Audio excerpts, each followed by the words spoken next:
Gagawin natin para mag-practice. So ganito, tingnan mo. May nakagawa na. So, hindi maganda yung pagkahinang. Hindi magandang pagkahinang. So, bukol-bukol. So, linagyan natin ng sample.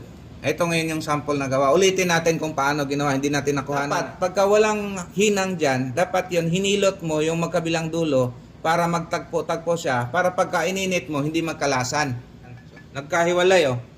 So, kailangan hilutin natin yan. Tulad yan, oh. So, nagtagpo-tagpo na sila. So, ngayon, i-apply natin yung 2 to 3 seconds lang sa paglagay dyan sa dulo ng tip. Kaya lang, huwag kayong mag-alala. Hindi pa naman piyesa to eh. Practice pa lang to. Kaya ang gagawin natin dyan, tutukan nyo lang. Tutukan nyo ng LED dyan, tapos initin mo. Tapos, tingnan mo kung mainit na, malulusaw na yung LED.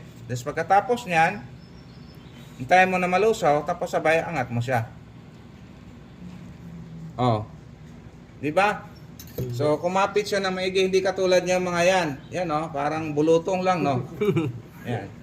So, ganun lang ang paghinang. Tapos, pala tigasin mo, ayan na siya. So, makintab sa tingnan. Galing. Okay, so ganun lang.